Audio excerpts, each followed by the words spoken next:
وعلیکم السلام ورحمۃ اللہ وبرکاتہ۔ ماشاءاللہ یہ ہمارے فاروق صاحب کا بیان آج پھر بہت ہی زبردست آیا ہے، اور مرکزی نقطہ ان کا یہی تھا کہ کچھ ایسی بن پڑے، کچھ ایسا معاملہ کریں کہ اللہ راضی ہو جائے۔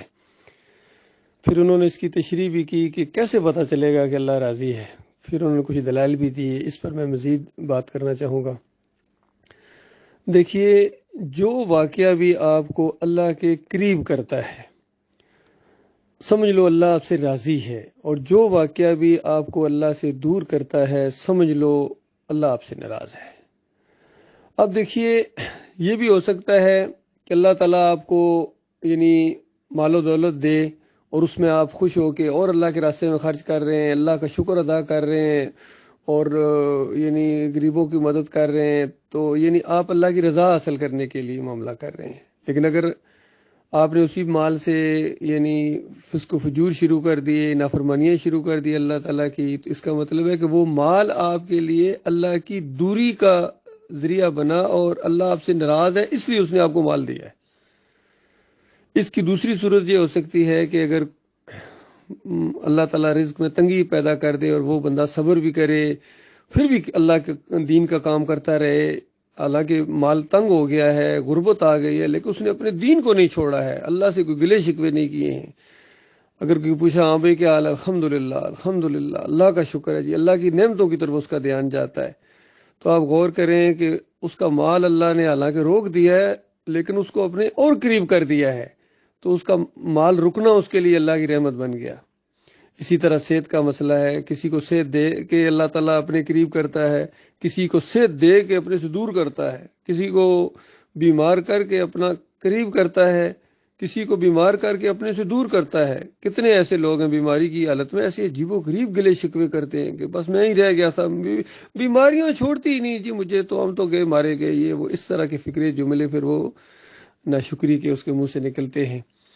تو اصل چیز یہ ہے کہ انسان ریئیکشن کیسے کرتا ہے، باقی یہ ساری چیزیں سب لوگوں کے ساتھ ہوتی ہیں۔ اوورال اگر آپ دیکھیں کتنے آج جو کروڑ خرب پتی جن کا نام لیا جاتا ہے، ان کے اوپر بھی ایسا وقت آیا تھا کہ بس وہ گلیوں سے آگے پیچھے سے لوہا چنا کرتے تھے، کاغذ چنا کرتے تھے، اور کتنے بڑے بڑے جو ہے وہ آج جو کتنے ایسے کہ غریب ہو گئے جو پہلے بڑے مالدار ہوتے تھے۔ یہ جو دو تین یہ بڑی بڑی پارٹیاں ہیں، یہ نام ہے ان کی، اگر آپ ہسٹری سنیں آپ کو عقل حیران رہ جائے۔ یہ جو ریاض کتنی آج پراپرٹی ہے اس کی، خود بیان کرتا ہے، یہ پہلے چھوٹا سا ایک ٹھیکیدار تھا، چھوٹا سا جس طرح ہوتا ہے ہلکا سا، وہاں سے یہ شروع ہوا، آگے بڑھتا چلا گیا۔ نواز شریف کئی دفعہ کہہ چکا، شہباز بھی، ان کے والد شروع میں یہ لوہا چونا کرتے تھے، آہستہ آہستہ کہاں سے کہاں پہنچ گئے۔ تو یہ دنیا کے معاملات ہیں، اصل چیز یہ امتحان ہے کہ امتحان کے اندر رہے کہ اللہ کی رضا، ایک دفعہ انسان ذہن بنا لے کہ میں نے اللہ اپنے مالک کی رضا حاصل کرنی ہے، جس حال میں بھی وہ رکھے میں اس کا شکر گزار بنوں گا۔ باقی کس حال میں وہ رہے گا یہ فیصلہ اللہ نے کرنا ہے، یہ بندے نے نہیں فیصلہ کرنا ہے۔ اور پھر اچھے برے حالات میں ڈال کے اللہ تعالیٰ وہ جو ہے نا وہ آزماتا ہے۔ جس طرح قرآن کی ایک آیت ہے، اس کا ترجمہ یہ ہے کہ جب اللہ تعالیٰ کہتا ہے جب ہم انسان کو نوازتے ہیں تو بڑا وہ کہتا ہے کہ اللہ نے میرے پر بڑی مہربانیاں کی، میرے پر رحم کیا۔ آپ دیکھیے خالص ساری چیزیں اللہ کی طرف منسوب کر رہا ہے وہ بندہ، اور پھر اللہ تعالیٰ کہتا ہے جب میں اس کا رزق تنگ کرتا ہوں تو پھر یہ کہتا ہے کہ اللہ تعالیٰ نے تو مجھے ذلیل و خوار کر دیا۔ حالانکہ وہاں بھی کوئی بظاہر کوئی شرک کا پہلو نہیں نکل رہا ہے، لیکن ناشکری کا پہلو نکل رہا ہے اس کے اندر سے، اور اللہ ناراض ہوتا ہے ایسے آدمی سے۔ تو یہ مسئلہ ہے میرے بھائیوں، اللہ تعالیٰ غور و فکر کرنے کی توفیق عطا فرمائے۔ یہ چند دن کی زندگی ہے، اس سے فائدہ اٹھایا جائے، اور جب آپ کوئی کام کرنا شروع کرتے ہیں تب اللہ کی مدد آتی ہے، اور جب ذرا سی بھی آپ کوشش نہیں کریں گے کبھی بھی اللہ کی مدد نہیں آئے گی، کیونکہ یہ اللہ کی سنت ہے، اس کو بیان کیا اللہ تعالیٰ نے۔ اللہ نے کبھی کسی قوم کی حالت نہیں بدلی ہے۔ جس کو اپنی قوم کے اپنی حالت بدلی کرنے کا خیال نہ ہو، اللہ خود نہیں کرتا ہے، دونوں صورتوں میں۔ اگر وہ بہت ہی اللہ کی رحمتوں کے اندر ہے تو اس کی نعمتوں میں کبھی بھی کمی نہیں آئے گی جب تک وہ ناشکری نہیں کرے گی۔ اس نے اپنی حالت بدلی، اس نے شکر گزاری سے ناشکری والی طرف آیا تو اللہ تعالیٰ نے اس کی حالت بدلی کر دی، ذلیل و خوار کر دیا۔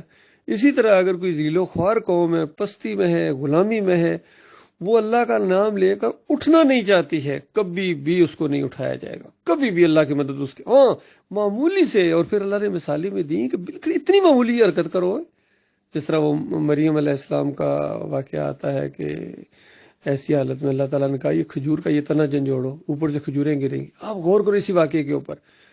ویسے ہی اللہ تعالیٰ اوپر سے کھجوریں پھینک دیتا. اس نے کیا جھنجھوڑا ہوگا؟ تنا تو ایک بڑے مرد سے نہیں جھنجھوڑا جاتا ہے کسی کھجوریں اوپر سے گریں. اس عورت نے کیا زور لگایا ہوگا؟ صرف اس میں یہ چیز بتائی گئی ہے کہ اتنی کوشش کرو، باقی سب کچھ اللہ تعالیٰ کرے گا، لیکن اتنی بھی نہیں کرو گے تو پھر اللہ کی سنت نہیں ہے. تو لہٰذا یہ جو ہمارے بھائی بول رہے ہیں الحمدللہ ایمان عقیدے کی دعوت جاری ہے، یہ بڑی مضبوط دعوت ہے. تعداد کو نہیں ہم دیکھتے، نہ اسباب کو دیکھتے ہیں، نہ حالات کو دیکھتے ہیں، ہم صرف اللہ کی طرف کہ ہمارے مالک اور خالق کا ہمیں حکم کیا ہے. اسی لیے کتنی مرتبہ یہ لفظ دہرائے گئے ہیں کہ دیکھو ایک ہاتھ بھی اس کی حمایت میں نہ اٹھے، ایک آواز بھی ہم آواز نہ ہو، تب بھی یہ دعوت اسی شدت کے ساتھ جاری رہے گی. ہر مخلص مومن کا یہی ارادہ ہونا چاہیے، اور ہے ہمارے ساتھیوں کی ماشاءاللہ. اور اس سلسلے میں ایک حدیث بھی میں نے کئی موقع پر پیش کی تھی کہ دیکھو نبی علیہ السلام نے ایک دفعہ یعنی خوش ہو کے اور حیران ہو کے اس مسئلے کو بیان کیا کہ اللہ تعالیٰ اس مجاہد سے اتنا خوش ہوا کہ جو حق اور باطل کا ایک معرکہ تھا، جنگ تھی، تو مسلمانوں کا سارا لشکر قتل ہو گیا. اندازہ لگائیے، سارے شہید ہو گئے. حالانکہ اللہ جس انداز سے معاملات کرتا ہے دنیا والے نہیں سمجھ سکتے ہیں. بظاہر تو ایسا لگتا ہے سارے مسلمان قتل کر دیے گئے. اصل مسئلہ یہ ہے کہ سارے مسلمانوں کو اللہ نے جنت میں یعنی بھیجنے کا اور وہاں نوازنے کا ارادہ فرمایا، تب وہ قتل ہوئے ہیں. ایک بچ گیا. نبی علیہ السلام کہتے ہیں ایک بچ گیا، باقی سارے شہید ہو گئے. بتائیے ایک بندہ ہو اور سامنے ایک پورا لشکر ہو کافروں مشرکوں، تو کوئی جیتنے کا چانس ہوتا ہے؟ پہلے تو شروع میں تو چانس موجود ہوتا ہے کہ چلو جی لڑائی ہوگی، دیکھا جائے گا، دیکھتے ہیں کیا نتیجہ نکلے گا. لیکن اب صورتحال یہ ہے کہ سامنے ہزاروں لاکھوں ہیں اور صرف ایک بندہ ہے، کوئی چانس ہی نہیں ہے جیتنے کا. لیکن اس کی ہمت دیکھو، اس پر اللہ کو خوشی ہوئی کہ وہ پھر حملہ کیا اس نے اور پھر شہید ہو گیا. تو یہ معاملہ ہے میرے بھائیو. اگر ہم اکیلے بھی رہ گے تب بھی ہم کفر و شرک کے اوپر حملہ کریں گے، اور جہاں سے بھی کفر و شرک کی کوئی بات اٹھے گی اس کا مقابلہ کیا جائے گا، اس کے خلاف بولا جائے گا، اور ہر شرک کے اوپر چوٹ ماری جائے گی. اور ہمارے ارادے جو ہیں نا، جس طرح عملوں کا دار و مدار نیتوں پر، ہماری نیت کیا ہے؟ ہماری نیت یہ ہے کہ اس پوری زمین کے اوپر سے جو بھی کفر و شرک ہے، جو جھنڈے بلند ہیں اللہ کے جھنڈے کے مقابلے میں، سب کو ڈاؤن کریں گے. سارے کفر و شرک کا جنازہ، ساری مورتیوں، درباروں، ان درگاہوں کا کلا کما کر دیا جائے گا. سارے نظام ختم کر دیے، نہ جمہوریت رہے گی اور نہ فرقہ بندیت رہے گی، نہ بریلویت، نہ لیدیسیت، نہ دیوبندیت، نہ شیعت، نہ قادیانیت، نہ یہودیت، نہ نصرانیت. نہ ہندو رہیں گے اور نہ سکھ رہیں گے. قیامت سے پہلے ایک وقت آئے گا اس زمین کے اوپر، مسلم کی روایت کے اندر آتا ہے 7 سال کا اس زمین کے اوپر وہ جنت کا سا ماحول اللہ پیدا کرے گا. یعنی دو مومنوں کے درمیان بال برابر بھی کوئی بغض اور کینہ اور نفرت نہیں ہوگی، بھائیوں کی طرح ہوں گے. یہ سارا معاملہ ہونا ہی ہونا ہے، یہ تو طے ہے، یہ تو پیشن گوئی کی جا چکی ہے. یہ تو اللہ کا احسان ہے ہمارے اوپر کہ اللہ تعالیٰ اتنے بڑے معاملے کے لیے ہمیں جو ہے وہ استعمال کر رہا ہے. دین کا کام میرے بھائیو، دیکھو جب سے یہ زمین پہ اوپر انسان آئے ہیں، حق اور باطل کی کشمکش ہوتی رہی ہے. دین کا کام، حق دین کا کام پہلے بھی ہوتا رہا ہے، اور الحمدللہ اب بھی ہو رہا ہے اور آئندہ بھی ہوتا رہے گا. لیکن خوش قسمت ہیں وہ لوگ جن کو اللہ تعالیٰ اپنے دین کے کام کے لیے چن لے.